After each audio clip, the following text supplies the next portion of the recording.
আসসালামু আলাইকুম রহমতুল্লাহ বারাকাতুহু। সবাই কেমন আছেন? আশা করি সবাই ভালো আছেন। আজ আপনাদের জন্য নিয়ে এসেছি গল্পের দ্বিতীয় পর্ব। আশা করি গল্পটি আপনাদের ভালো লাগবে। তাহলে চলুন শুরু করা যাক। কথায় আছে না, আল্লাহ সহায় থাকলে দুনিয়ার কেউ কোনো কিছু করতে পারে না। আমি মনে মনে ভাবলাম সমস্যা এখানেই মিটে গেছে, কিন্তু সমস্যা কমার বদলে যে আরও বেড়ে গেছে কে জানতো। মেয়েটি তখনও নিস্তব্ধ হয়ে বসে আছে। কি বলবে সে ভেবে পাচ্ছে না। হঠাৎ ম্যানেজার ও ইন্সপেক্টর ফিরে এলো। দুজন দুজনের মুখের দিকে তাকিয়ে আবার আমাদের দিকে তাকালো। হঠাৎ ইন্সপেক্টর বলে, আপনাদের যখন এঙ্গেজমেন্ট হয়েই গেছে তাহলে বিয়েটা এখানে করে নেওয়াই ভালো। তাই বলছিলাম যে আপনাদের বিয়েটা আমরা এখানেই দিতে চাই। ম্যানেজার সবকিছু অ্যারেঞ্জ করবে, ওসব নিয়ে আপনাকে ভাবতে হবে না। ম্যানেজার বলে, ইন্সপেক্টর স্যার ঠিক বলছেন, আমাদের হোটেলে বিয়েটা হলে আমাদের জন্য ভালো হবে। আমরা না হয় ছোটোখাটো অনুষ্ঠান করে আপনাদের বিয়েটা দিলাম, ঢাকা ফিরে গিয়ে বড় করে না হয় অনুষ্ঠান করবেন। এদের দুজনের কথা শুনে আমার মাথায় যেন আসমান ভেঙে পড়ল। আমার মুখ দিয়ে যেন কথাই বের হচ্ছে না, ভাষা হারিয়ে ফেলেছি কথা বলার। কি ভেবে কথাটা বললাম আর কি হতে চলেছে। ঝামেলা থেকে বেরোনোর বদলে আরো জড়িয়ে গেলাম। এখন কি হবে? ওনাদের কথা শুনে আমি ভাবনায় ডুবে আছি। এতক্ষণে মেয়েটি কথা বলল। মেয়েটি বলে, কি বলছেন আপনারা? উনি আমাকে কিডন্যাপ করেছে, এটাই সত্যি। ওনাকে আমি চিনিও না, তাহলে ওনার সাথে আমার এঙ্গেজমেন্ট হবে কি করে? উনি যা বলছেন মিথ্যে বলছেন নিজেকে বাঁচানোর জন্য, আর আপনারা সব বিশ্বাস করে নিলেন। আবার ওই লোকটার সাথে আমাকে বিয়ে দেওয়ার জন্য উঠে পড়ে লেগেছেন। ম্যানেজার বলে, দেখুন ম্যাডাম, আমরা ওনাকে আজকাল থেকে চিনি না। উনি আমাদের এখানে প্রত্যেক মাসে 2-3 বার করে এসে থাকেন। আজ প্রায় 3 বছর হতে চলল উনি এখানে আসেন। চট্টগ্রামে আসলেই উনি আমাদের হোটেলেই থাকেন। কোনো মেয়েকে কিডন্যাপ করবে তো দূরের কথা, কোনো মেয়ের দিকে চোখ তুলে তাকান না পর্যন্ত। আর আপনি বলছেন উনি আপনাকে অপহরণ করে নিয়ে এসেছে? এটা কোনোভাবেই মেনে নিতে পারছি না। মেয়েটি বলে, বিশ্বাস করুন, আমি যা বলছি সেটা সত্যি। উনি আমাকে অপহরণ করে নিয়ে এসেছেন। দয়া করে আপনারা আমার কথা বিশ্বাস করুন। এদিকে আমি পাথরের মুক্তির মতো সবার কথা শুনে যাচ্ছি। নিজের পাতা কলে নিজেই আটকে গেছি। কি করে সমাধান করব এই সমস্যার? কেন যে অগ্রিম কথা বলতে গেলাম। তারপরও নিজেকে স্বাভাবিক করে বললাম, দেখুন, কেন শুধু শুধু ঝামেলা করতে যাবেন? 2 সপ্তাহই তো ব্যাপার। ঢাকা গিয়ে না হয় বিয়ের কাজটা সেরে ফেলবো। তবে কথা দিচ্ছি, আপনাদেরকে ইনভাইট করব। আপনাদের কিন্তু আসতে হবে। ইন্সপেক্টর বলে, এখন তো আমার সন্দেহ হচ্ছে। যদি সত্যি আপনাদের এঙ্গেজমেন্ট হয়ে থাকে তাহলে বিয়ে করতে সমস্যা কোথায়? কোথাও এমনটা নয় তো যে মেয়েটি যা বলছে সেটা সত্যি, আপনি মিথ্যে বলছেন? ইন্সপেক্টরের কথা শুনে মেয়েটির মুখ উজ্জ্বল হয়ে উঠল। মেয়েটি বলে, আমি বলেছি না স্যার, এই লোকটা মিথ্যে কথা বলছে। নিজেকে বাঁচানোর জন্য এই লোকটাই আমাকে কিডন্যাপ করেছে। আমাকে চুপ দেখে ম্যানেজারের মুখ কালো হয়ে গেল। সে মনে মনে ভাবতে লাগলো, তাহলে কি মেয়েটি সত্যি কথা বলছে? স্যার মেয়েটিকে কিডন্যাপ করে এনেছে? আমার তো বিশ্বাসই হচ্ছে না। ম্যানেজার আমাকে উদ্দেশ্য করে বলে, স্যার আপনি কথা বলছেন না কেন? তাহলে কি মেয়েটি যা বলছে সেটা সত্যি? কি বলবো আমি? আমার মাথায় কিচ্ছু আসছে না। আমার এতদিনের ইমেজ, রেসপেক্ট, মান সম্মান এক নিমেষে শেষ হয়ে যাবে, তাও আবার এমন একটা মেয়ের জন্য। রাগে ঘৃণায় নিজের মাথা চুল নিজেই ছিঁড়ে ফেলতে ইচ্ছে করছে। এখন যদি এদের কথা মতো মেয়েটাকে বিয়ে না করি তাহলে মান সম্মানের সাথে সাথে আমাকে জেলে যেতে হবে। যে অন্যায়টা আমি করিনি তার সাজা কেন আমি পাবো? শেষমেশ সিদ্ধান্ত নিয়েই নিলাম। আমি বললাম, ম্যানেজার সাহেব, আপনি বিয়ের আয়োজন করুন। আজকেই আমি ওকে বিয়ে করব। ফ্যামিলির জন্য এতক্ষণ নাকচ করছিলাম, কিন্তু আপনারা যখন এত করেই বলছেন তাহলে এখানেই বিয়েটা করে নিই। হঠাৎ মেয়েটি চেঁচিয়ে বলে, না, আমি ওনাকে বিয়ে করতে পারবো না। আমি এই লোকটাকে চিনি না, জানি না, তাহলে আমি এই লোকটাকে কেন বিয়ে করব? আমি সোফা থেকে উঠে দাঁড়িয়ে বললাম, ম্যানেজার সাহেব, সবকিছুর আয়োজন করুন। এই বলে মেয়েটির হাত ধরে টেনে হিচড়ে রুমের দিকে নিয়ে যেতে লাগলাম।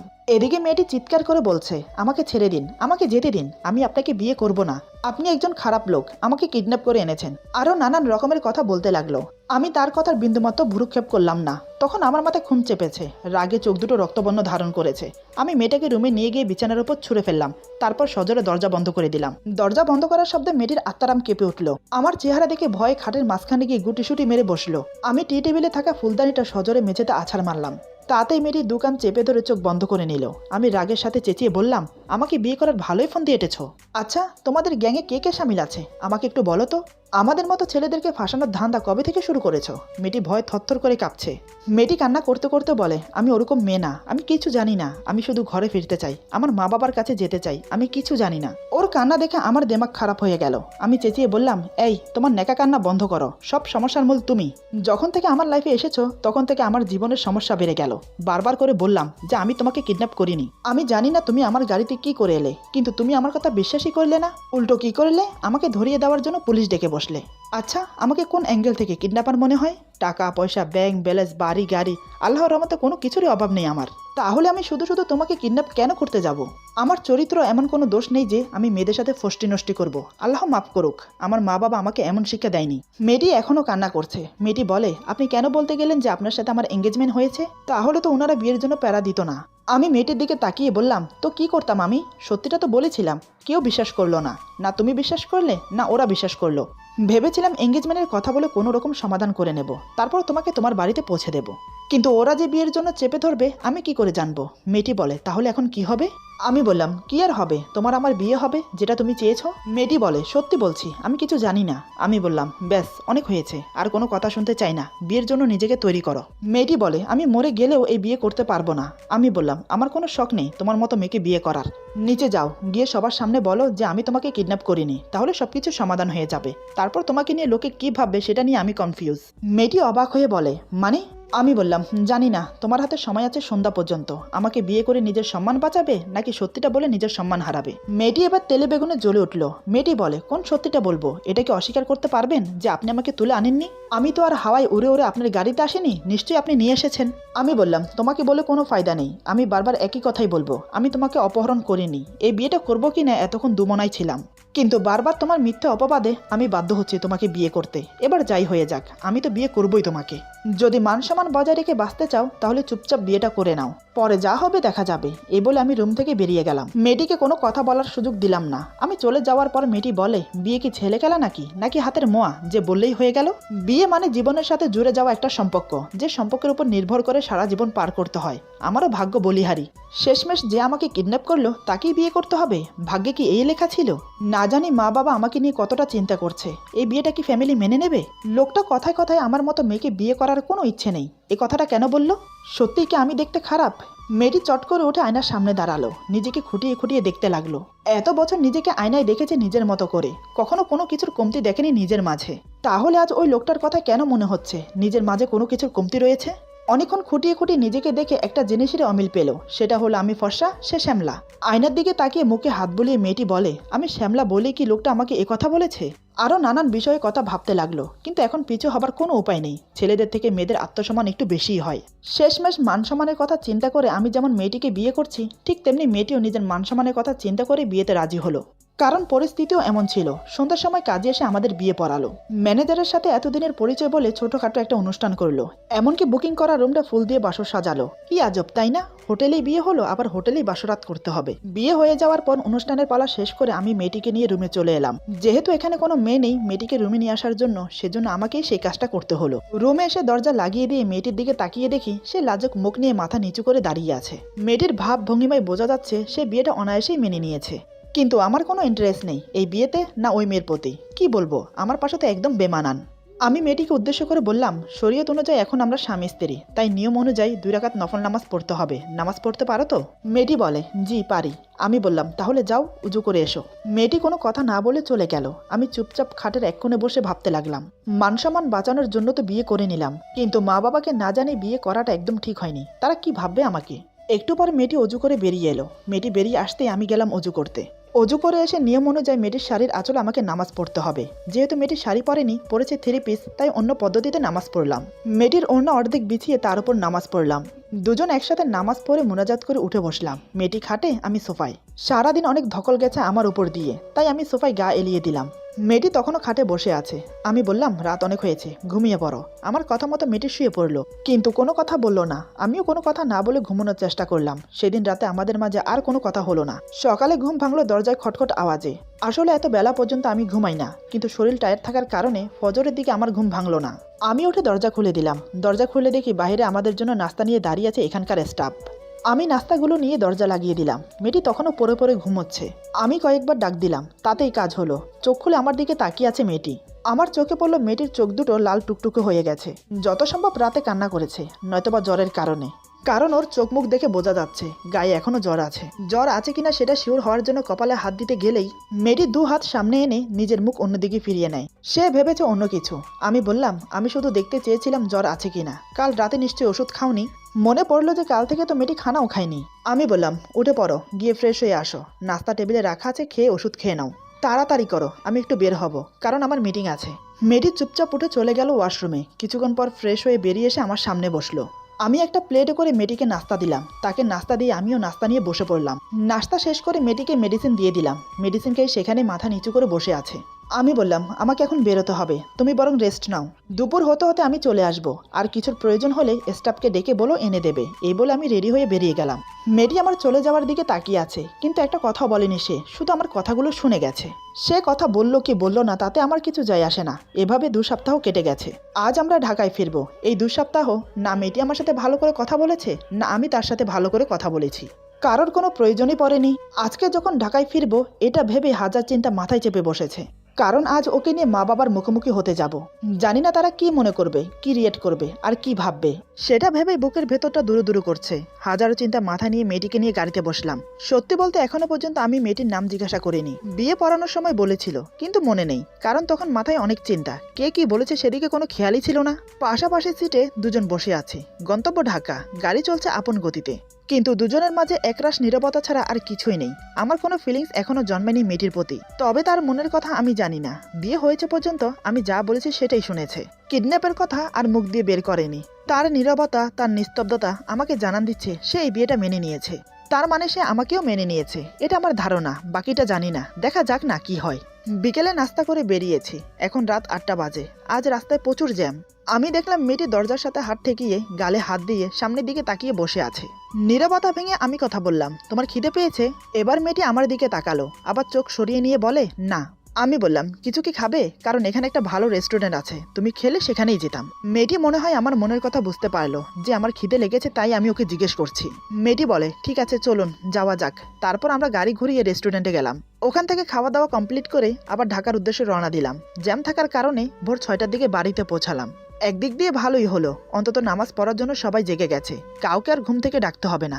মনের ভিতর ভয় নিয়ে গাড়ি থেকে নামলাম। আমি দেখছি মেয়েটি আরো বেশি ভয় পাচ্ছে। আমি যে ভয় পাচ্ছি সেটা ওকে বুঝতে দেওয়া যাবে না, তাহলে সে মনে মনে আরো ভেঙে পড়বে। আমি বললাম, ভয় পাওয়ার কিছু নেই, নেমে আসো। কিন্তু মেয়েটি নামছে না, সে একইভাবে বসে আছে। আমি বললাম, কি হলো, নেমে আসো। মেয়েটি এবার ছলো ছলো নয়নে আমার দিকে তাকালো, চোখের কোণে জল চকচক করছে। আমি ওকে শান্ত করার ভঙ্গিতে বললাম, কিচ্ছু হবে না, আমার মা বাবা খুব ভালো মানুষ, আর আমি তো আছি। আমি তো আছি কথাটা শুনেই মেয়েটি নেমে পড়লো। আমি তো আছি কথাটায় সত্যি ম্যাজিক আছে। আমি তো আছি এই কথাটা বলে সবকিছু করানো যায়। এমন কোনো কাজ নেই যে করাতে পারবেন না কারো হাতে। আমি তো আছি শব্দটা একটা ভরসা স্বরূপ কাজ করে। ভরসা পাওয়া যায় এই কথাটায়। মেয়েটিও মনে হয় এই কথাটা শোনার জন্য বসেছিল। কি অদ্ভুত না? যাই হোক, আমি মেয়েটিকে নিয়ে মেন দরজার কাছে গেলাম। কলিং বেল প্রেস করতেই কাজের বর বদলে মা এসে দরজা খুলে দিল। মায়ের পোশাক দেখেই বুঝতে পেরেছি এই মাত্র নামাজ শেষ করে উঠেছেন। এদিকে এত ভোরে আমাকে দেখে মা বেশ অবাক হন। আমি মাকে সালাম করে জড়িয়ে ধরলাম। মা আমাকে বুকে নিয়ে চোখ বন্ধ করে নিল। এভাবে কয়েক মিনিট রয়ে গেলাম মাকে জড়িয়ে ধরে। মায়ের বুকে যে আসল শান্তি পাওয়া যায়, যারা মাকে ভালোবাসেন তারাই বুঝবেন। আমি মাকে ছেড়ে দিয়ে বললাম, কেমন আছো আম্মু? মা বলে, এই তো বাবা, আলহামদুলিল্লাহ। তুই কেমন আছিস? আহারে, আমার ছেলেটা কতটা শুকিয়ে গেছে। নিশ্চয় সেখানে গিয়ে শুধু কাজ নিয়ে ব্যস্ত ছিলি, নিজের কোনো যত্ন নিসনি। মায়ের চোখে কিছুই এড়ায় না। আসলে এই 2 সপ্তাহ আমি ঠিকমতো খাওয়া দাওয়া করিনি। একে তো কাজের চাপ ছিল, তার উপর এই মেয়েটির চিন্তা। সব মিলিয়ে এই 2 সপ্তাহ আমার জন্য জাহান্নাম থেকে কোনো অংশ কম ছিল না। অপছন্দের কাউকে সারা জীবনের জন্য জীবনসঙ্গী বানানো অতটাও সোজা না। হ্যাঁ, এটাই সত্যি, মেয়েটিকে আমার পছন্দ হয়নি। তার উপর জবরদস্তি বিয়ে করা, কি একটা যে তুফান গেল আমার উপর, তা একমাত্র উপরওয়ালাই জানেন। আমি মাকে বললাম, আম্মু আমি একদম ঠিক আছি, তুমি শুধু শুধু চিন্তা করছো। এতক্ষণ মা আমার পিছনে থাকা মেয়েটিকে খেয়াল করেনি, এবার তার চোখে পড়লো। মা বলে, হ্যাঁ রে তানবীর, মেয়েটি কে? মার কথা শুনে মেয়েটি চট করে মায়ের পা ছুঁয়ে সালাম করে। মা মেয়েটির মাথায় হাত বুলিয়ে বলে, বেঁচে থাকো মা। আমি বললাম, মা এখন ভেতরে যাই, পরে না হয় বলছি। মা বলে, আরে আমি তো ভুলেই গেছি, আয় ভেতরে আয়। তারপর আমরা বাড়ির ভেতরে গেলাম। তখন বাবা ড্রয়িং রুমে বসেছিল। আমি গিয়ে বাবাকে সালাম করলাম। আমার দেখা দেখি মেয়েটিও সালাম করে। যাক, একদিক দিয়ে অন্তত ভালো আছে। হঠাৎ মেয়েটিকে সালাম করতে দেখে বাবা অবাক হয়ে তাকিয়ে আছে। মেয়েটি গুটিসুটি মেরে আমার পেছনে এসে দাঁড়ায়। বাবা মেয়েটির দিকে তাকিয়ে বলে, তানভীর, মেয়েটি কে? মাও জিজ্ঞাসু চোখ নিয়ে তাকিয়ে আছে আমার দিকে। আমি একবার মা বাবার দিকে তাকিয়ে আবার মেয়েটির দিকে তাকালাম। তারপর মাথা নিচু করে বললাম, বাবা আসলে আমি এই মেয়েটিকে বিয়ে করেছি। আমার কথা শুনে মা ধপ করে সোফায় বসে পড়ল। মা বাবা দুজনেই আমার দিকে তাকিয়ে আছে। বাবা খুব শান্ত গলায় বলে, এমন কি হয়েছিল যার জন্য আমাদেরকে জানানোর প্রয়োজন মনে করিসনি? তোর এই মেয়ে পছন্দ, আমাদেরকে বললেই পারতি। আমাদেরকে বললে কি আমরা তোদের বিয়ে দিতাম না? আমি বললাম, বাবা পরিস্থিতি এমন ছিল যে আমি বাধ্য হয়েছি বিয়ে করতে। বাবা বলে, কি এমন হয়েছিল যে আমাদেরকে জানানোর সময় পাসনি? আমি এবার বাধ্য হলাম সব খুলে বলতে। এক এক করে সব খুলে বললাম বাবা আর মাকে। সব কথা শুনে বাবা মা দুজনেই হতবাক হয়ে যায়। দুজনেই চুপচাপ আমার দিকে তাকিয়ে আছে। আমি বললাম, এবার তোমরাই বলো আমি কি করতাম তখন? মিথ্যা অপবাদে জেলে যেতে হতো আমাকে, অথচ সে অন্যায়টা আমি করিনি। তোমরা যদি মনে করো আমি অপরাধ করেছি তাহলে যে শাস্তি দেবে মাথা পেতে নেব। বাবা মা দুজন দুজনের মুখের দিকে তাকায়। আমি জানি মা বাবার কথার উপর একটা কথাও বলবে না। বাবা যে সিদ্ধান্ত নেবেন সেটাই মেনে নেবেন, কারণ এটাই হয়ে আসছে, আমি দেখেছি। এদিকে মায়ের মুখ দেখে বোঝা যাচ্ছে মেয়েটিকে মার পছন্দ হয়নি, কিন্তু এখন কিছুই করার নেই। অনেকক্ষণ চুপ থেকে বাবা বলে, এত কিছু হয়ে গেল অথচ তুই আমাদেরকে কিছু জানালি না, একটিবার ফোন করে তো বলতে পারতি। আমি বললাম, আসলে আমি চাইনি তোমাদেরকে টেনশন দিতে। বাবা মেয়েটিকে উদ্দেশ্য করে বলে, তা মা তোমার নাম কি? বাবার কথা শুনে মেয়েটি আমার দিকে তাকায়। আমি মাথা নাড়িয়ে সম্মতি জানালাম। মেয়েটি বলে, জি আমার নাম জান্নাতুল মাওয়া রাহা। বাবা বলে, পড়াশোনা কতটুকু করেছ? রাহা বলে, এবার ইন্টার ফার্স্ট ইয়ারে। বাবা বলে, তোমার ফ্যামিলিতে কে কে আছে?